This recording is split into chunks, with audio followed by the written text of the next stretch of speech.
That is a criticism, but Bhagat Singh was exception. So I'm here going to now take up Bhagat Singh's views on caste and untouchability. And as a student of history, I just wonder how far Bhagat Singh and Baba Saheb Bhimrao Ambedkar would have been friends as far as their concern for bringing about revolutions. I have not read much work about Dr. Ambedkar and Bhagat Singh coming together, having some dialogue, but they agree largely as far as the questions of caste is concerned. So, young historian may take up this task. We don't know whether sources are there or not. So, Bhagat Singh wrote one pamphlet, one article titled Achut Samasya, which means the problem of untouchability, in a magazine known as Kriti in June 1928.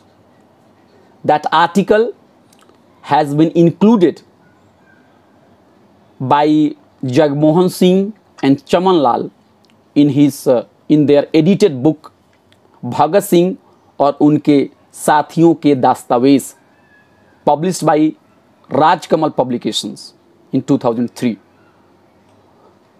In that article, Bhagat Singh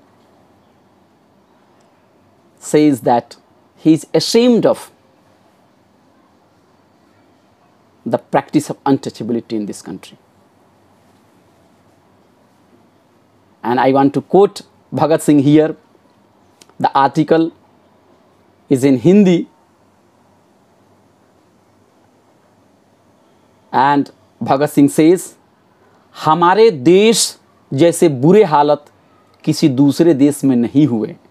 यहाँ अजब अजब सवाल उठते हैं। एक अहम सवाल अछूत समस्या है। समस्या यह है कि 30 करोड़ की जनसंख्या वाले देश में 6 करोड़ लोग अछूत कहलाते हैं। उनके स्पर्श मात्र से धर्म नष्ट हो जाएगा। उनके मंदिर में प्रवेश से देवगण नाराज़ हो जाएंगे। कुएं से उनके द्वारा पानी निकालने से कुआं अपवित्र हो जाएगा। ये सवाल 20वीं सदी में किए जा रहे हैं, जिन्हें कि सुनते ही शर्म आ जाती है। The summary is that Bhagat Singh saying that we are into 20th century and still 6 crore people out of 30 crore people, that is almost 20% people in that united India when he lived in 1920s was declared as untouchable, whose touch pollutes the caste Hindu. See, if one person is considered as untouchable, one can just think for a while, okay, for one reason or another reason, that person is untouchable. Even that is not justified. But look at this country, where 6 crore people, 20% people of that total population is condemned as untouchable. And he is saying that if the enter temple, deities will become angry. They are not allowed to get water from the well, from the place of water. Friends, he said that these things are happening in 20th century. If Bhagat Singh would have been alive, he would have become more sad today. He would have felt more ashamed today, because the questions of untouchability has not been removed despite it has been outlawed in Indian law. I recall a survey which was done, I think, sometime around 2013 and 14, in which around 20 to 25% Indians accepted that they had practiced untouchability in one way or another. So he said that the practice of untouchability is still there in 20th century. And look at India today. We are into 21st century. We are talking about running bullet train. We are talking about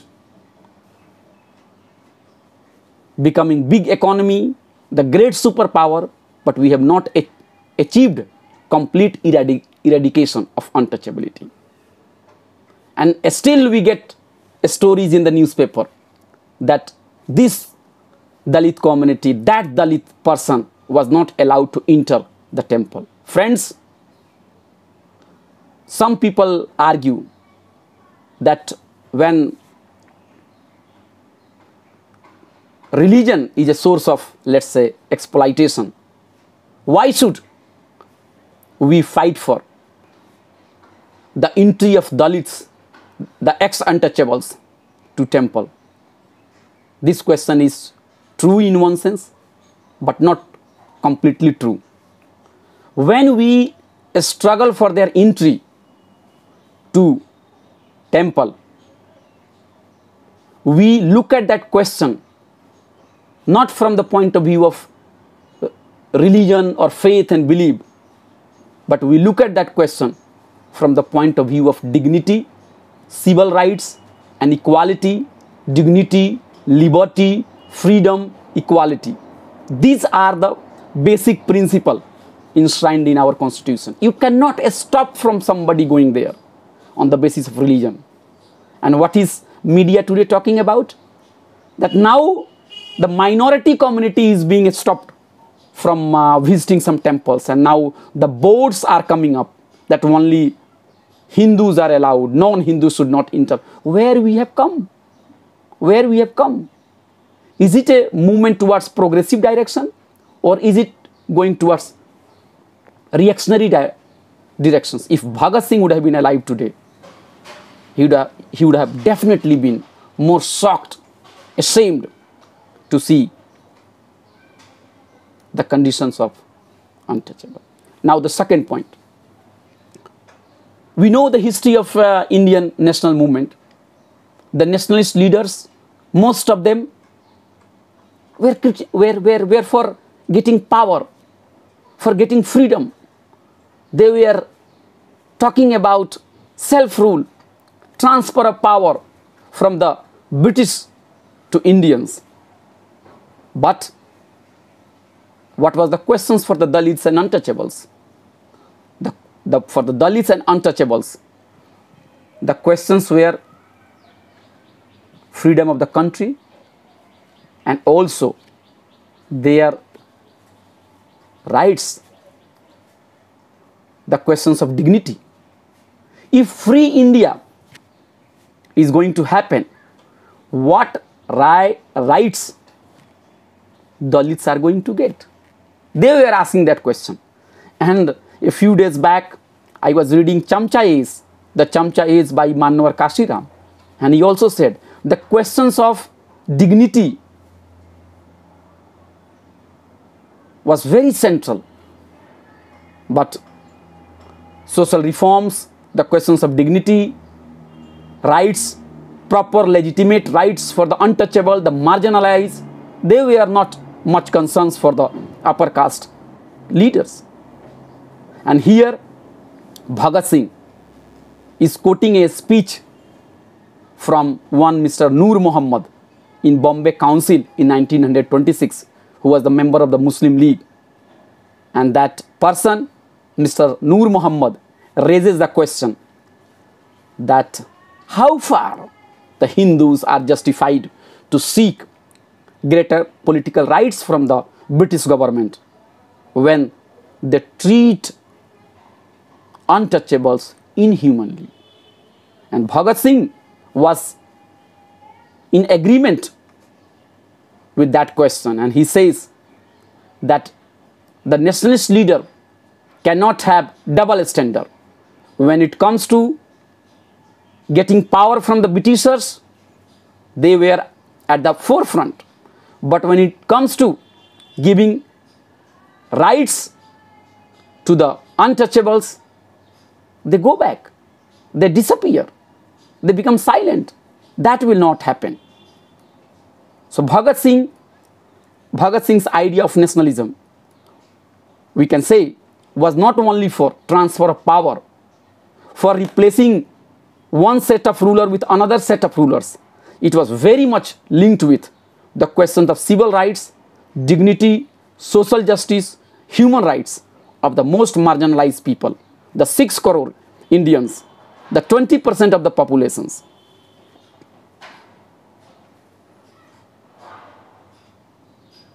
Bhagat Singh moves on and he says that the untouchables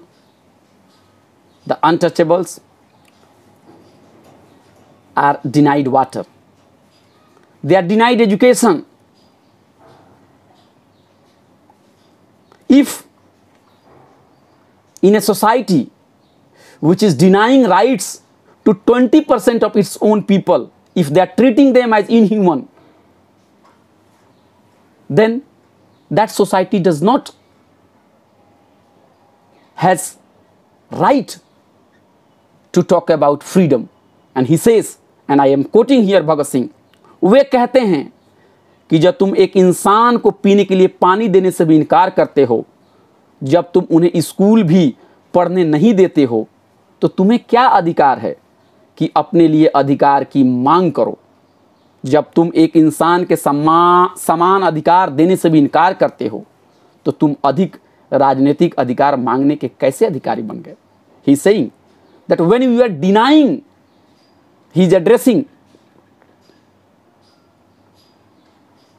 the questions of power and the concern of the nationalist leaders, that when you deny any individual, any community, their right to life, their right to education,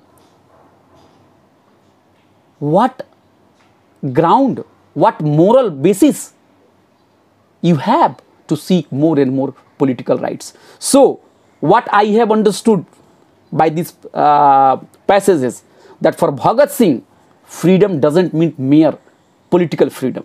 It is very much linked with social and economic freedom. Friends, another issue which Bhagat Singh touched some 90 years back is still relevant. What is that question?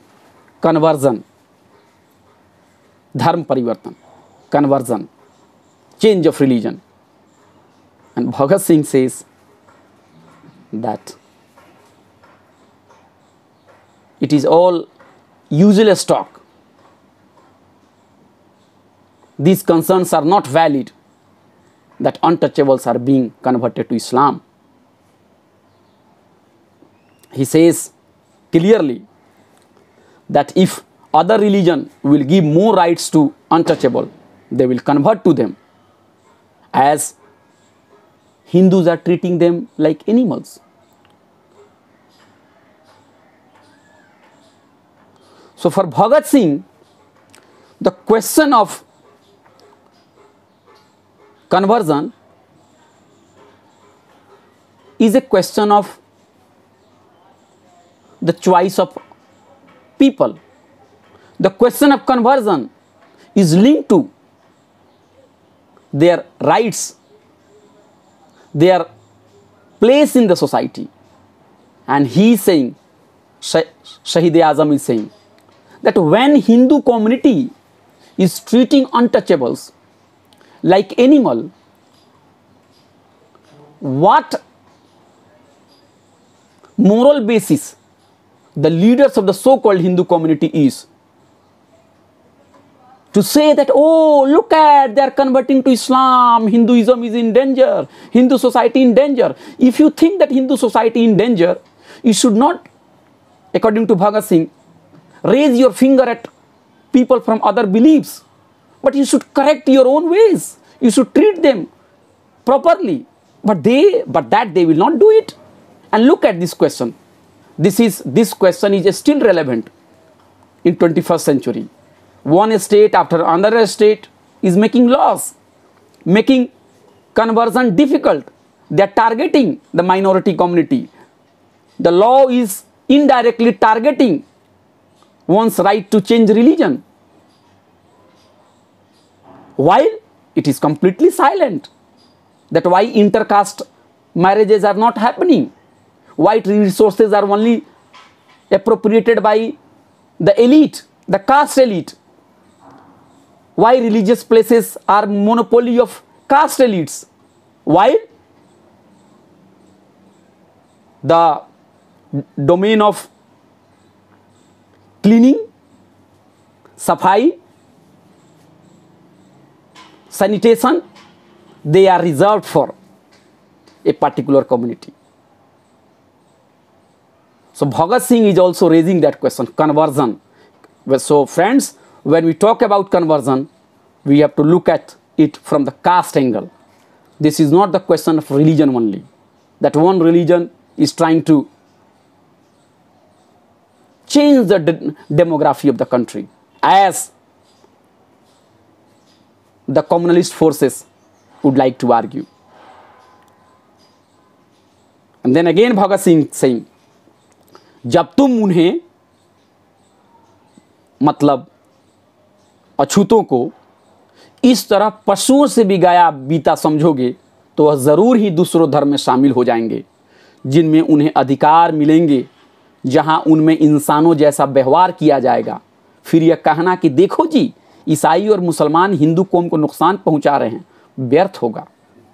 The summary is he saying that the society which will give justice, equality, fraternity, brotherhood,